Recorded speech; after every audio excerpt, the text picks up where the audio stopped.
Hey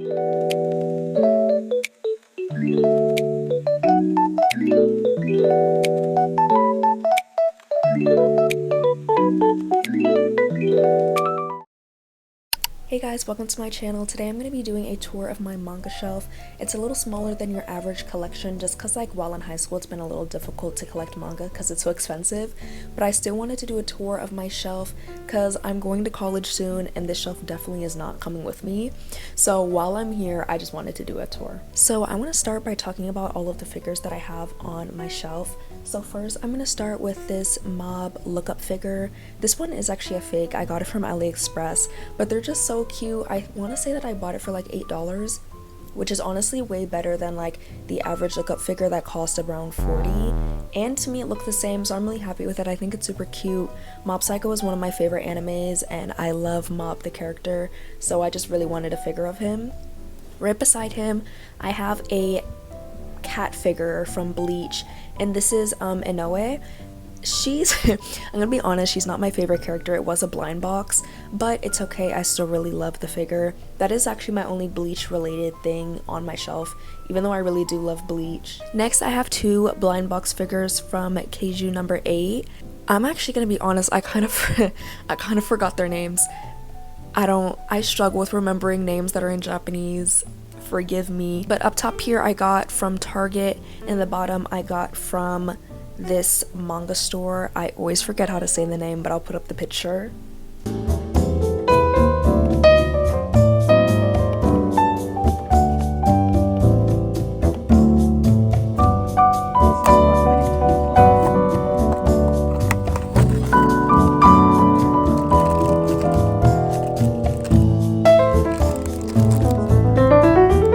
And then on the side I have just a little random penguin toy that I got from the dentist, and then another blind box figure that I got from Barnes & Noble. On the bottom half of my shelf I have a lot of figures from Demon Slayer. I have a set of 4 that I also got from AliExpress. I want to say I paid like $5 for it, and I think it's very cute. I'm not sure if it's a fake version of an original figure, but I don't know, I just saw it on AliExpress and thought it was cute. Then I have 2 blind box figures.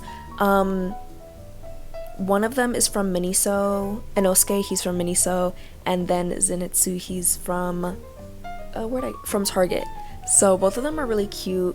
My Zenitsu plush is also from Target, and it is actually a keychain, but it's just so big I really can't put it anywhere, so I just fit it on my shelf. And then I almost forgot to mention this little I want to say it's called a Tanquarium. I was gifted this by a friend and I thought it was super cute, and I think it looks really cute hung up on my manga shelf. I feel like it's a little unique. You don't normally see decorations like that on a manga shelf, so I just personally really love that touch. Okay, so now on to the actual manga that I have on my top shelf. First I have One Punch Man. This is one of the first manga series that I collected. I love One Punch Man. I'd actually go as far to say that it is my favorite manga series. I love the art style and honestly just the humor and the action. I really love it. I did not start from volume 1, I started where season 2 left off, and I honestly think that the story just gets so much better after season 2, so I'm really excited for season 3, hopefully that comes out. And I also love the small touch of how the spines of the manga combine into one picture. I think that's really unique and cool looking. And yes, I'm not totally updated on the manga physically, but I am updated reading the manga online. Then I only have 1 volume of Mob Psycho, which is the Regan spinoff.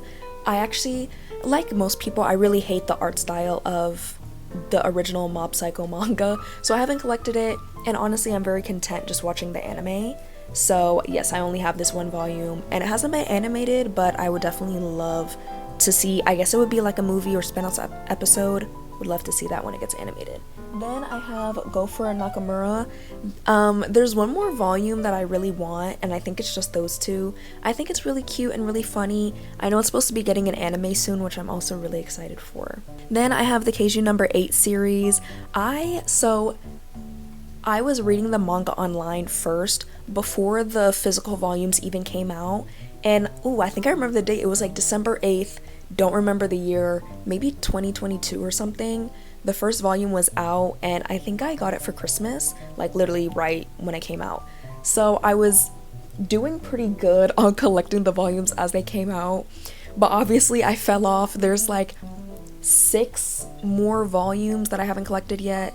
And at this rate, I feel like the anime is about to like go past the manga that I have. Like, I think the anime has caught up to my manga collection. I definitely want to continue collecting it though, because I do really love the manga. I know it recently ended, so hopefully I'll be able to catch up soon, make some money. But then I have Kakurabachi. Yes, I have volume 1. I think there's only 3 volumes, and then more manga chapters online. I think it's definitely really cool so far. I actually haven't even finished this volume. I've only read like half of it, but I really think the power system and the fighting style is really cool so far. Definitely reminds me of Demon Slayer, and if that's the case, I'm really gonna like it. And then Dandadan, I am actually 100% caught up on Dandadan, like online through the chapters, but I only just started collecting it. I really love Dandadan. It almost kind of reminds me of Mob Psycho in a way, so I really enjoy it. I love the romance between Okarun and Momo. I think they're so adorable together, so I'm really excited for this second season that's airing, and then I'm just really excited to continue reading the manga and see where it goes. Then, okay, you guys are gonna have to bear with me. Goku Rakugai. Okay, in English it's called Paradise District. That is so much easier to say, and I feel like that's a good title name. I do not know why they don't just print the English copy with the English name. I don't know, maybe I'm just being a complainer, but Goku Rakugai, I think it's really good. It's basically about these 2 troubleshooters, and they go around like helping people with their problems, but that's a cover for their real goal, where they basically hunt down these like demons. I forgot their official name in the manga, but that's what they do. It's really interesting.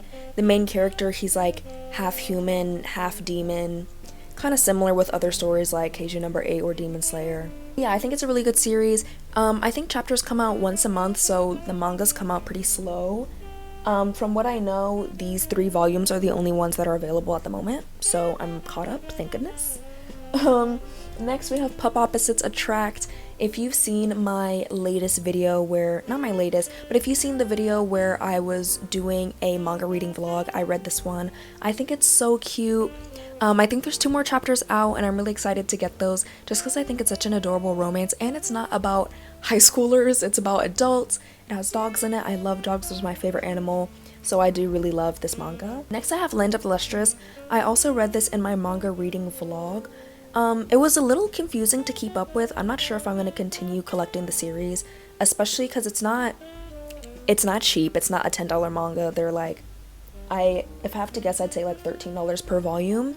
So I'm not sure. I'll see about that. Maybe read some more chapters online before committing to like physical volumes. But it's definitely a very interesting concept. It reminds me of Steven Universe, which I love Steven Universe. It's about like in the future, and they're like humanoid crystals, and these people from the moon are trying to like hunt them down to turn them into jewelry. Yeah, very interesting concept. I'm just not sure if I can follow. Next, I have Boys Run the Riot. It is about a transgender high schooler, and he finds some friends, and he starts a fashion brand, and it's basically about his journey with his identity and his life as a high schooler. There are 4 volumes in total, and I have the first 2. I really need to reread these first 2 and then get the last 2 volumes. I think I've been struggling to find volume 3. It's a really good series. I really enjoy it. I think if you have like a similar experience, it's worth buying. Very unique. I feel like there's not a lot of manga series that have like a transgender main character, so yeah, I think it's very interesting. Next, of course, I have Solo Leveling. I did also start collecting this before the anime came out. The anime has definitely went way ahead what I have collected. It's just really difficult to collect this series again because it's so expensive. It's about $20 per volume, and they are colored, but yes, I think the anime is really great. I think it's very entertaining. I think at this rate I'm just going to follow along with the anime instead of trying to collect the series. And then kind of similar is Princess Jellyfish. I actually have not started the anime just because I feel like with this series I prefer the manga. So I only have these 3 volumes, and I bought them forgetting that there was a box set. I originally wanted to get the box set instead of collecting them individually because it's very hard to find volumes past volume 3 in stores, at least where I'm at. So I think at some point I'm going to try to just buy the box set and finish the series like that, rather than collecting each physical volume, because again, these are expensive. It's like $20 per volume. So I am actually running out of a lot of space on my shelf. Right up here on top, I have Soul Eater. Soul Eater #1 is the very first manga volume that I've ever bought. But to be honest, buying the Soul Eater manga is also very difficult. It's so hard to find the volumes in stores. And also, I'm not even sure if this manga is for me. It was my first manga. I obviously love manga, but I'm not sure about Soul Eater. There's a lot of fan service, and then I tried to watch the anime, and I hated the voice acting. In English and in Japanese. I guess I'll just push through it, because I know it's a good series. I just haven't. Same thing with Fire Force by the same author. It's the fan service. Like, I don't know if that's a hurdle I want to jump over, or if I just want to say that it's not for me. And then I have a random volume of Attack on Titan. This volume took off where a different season ended. And honestly, I shouldn't have bought it because the spine is really ugly and it's just this one random volume. But it was like up high on a shelf, and this man literally climbed the ladders that they have in the bookstores to get it down for me. So I felt like obligated to buy it. I did read it, but now I feel like maybe I want to try to sell it because I don't really have much of a use for it anymore. And then we also have Sakamoto Days, which is also good, but again, I think I'm just gonna stick with watching the anime. And then we have Yotsuba, which I hope I'm pronouncing that right. This one I also read in my manga reading vlog. It's a very cute story about this young girl, and she has a dad, and they moved into this new neighborhood. So it's just a very cute story about the two of them and their journey in their new house. Okay, I tried to bring you guys a little lower. Now I'm going to start talking about my bottom shelf here. So of course I have a lot of Demon Slayer. Again, I think I started my collection once the movie ended. The movie about Rengoku. That's when I started collecting. Finished the entire series, of course, and then I have the little Water and Fire spinoff, which is also really good. I do love Demon Slayer. It's one of my favorites. And then I have Spy X Family, which is also another super fun series. I actually got literally 1 through 7 at the thrift store. This was such a good find. And then each of them were only about $4. So I think in total I spent $28 on 1 through 7. It was such a steal. Literally every volume consecutively, 1, 2, 3, 4, 5, 6, 7 was there. I was so excited and I had to snag it. And then we have the little like Death Note spin-off manga. I've already read the anime, so I'm like, okay, let me just get this little spin-off. It was really good. I think I was reading it while I was on a cruise, and that was really fun. Death Note is another anime that's like one of my favorites, so of course I really love this manga volume that I have. Then I have a couple volumes of Way of the House Husband. This series is so funny. I know it has an anime as well. I think only 1 season on Netflix. But yeah, I really love it. It's about this house husband. He's like an ex-gang leader, and he basically just cooks and cleans at home while his wife is at work. Super funny. And then of course I just love a unique manga, so it's definitely a different perspective.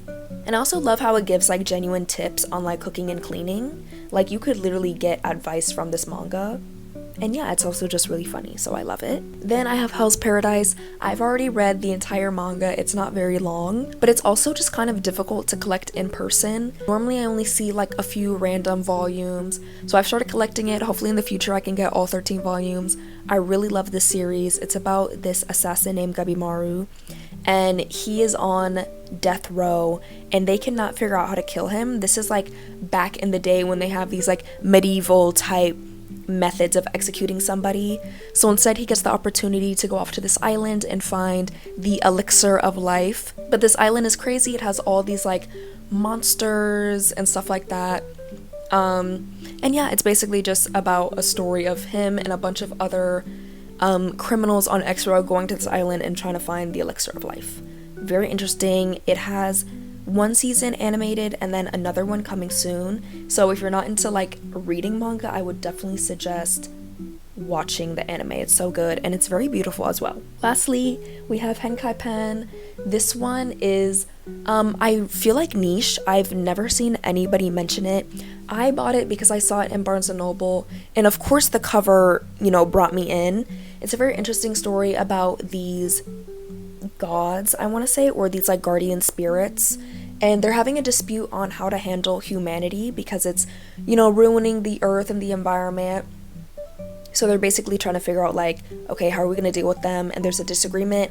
One spirit wants to just wipe out all of humanity, and the other spirits want to go about it a different way. And so yeah, it's their little story. I wish it was a little longer so we could go more in depth about certain things. But the concept is really interesting. The art is very beautiful. I love the character design. And again, I think it's very unique compared to like a lot of other manga that I've seen. So that is my full manga shelf tour. I'm really excited to continue collecting manga and just talking about manga and anime in general, because that is one of my main hobbies. I love anime, I love manga, so I'm just always really happy to talk about it. Definitely have a lot of videos coming out soon, again, about manga and anime, just because I think that's what I want to steer my channel towards a little bit more. Thank you so much for watching. I really appreciate it. And again, if you did like the video, go ahead and drop a little like down below, just because it helps me out. Go ahead and comment down below like what manga you think I should buy, or what manga you think I should get into based on my collection. But yeah, thank you so much for watching again, and I hope you guys have an amazing day. Bye!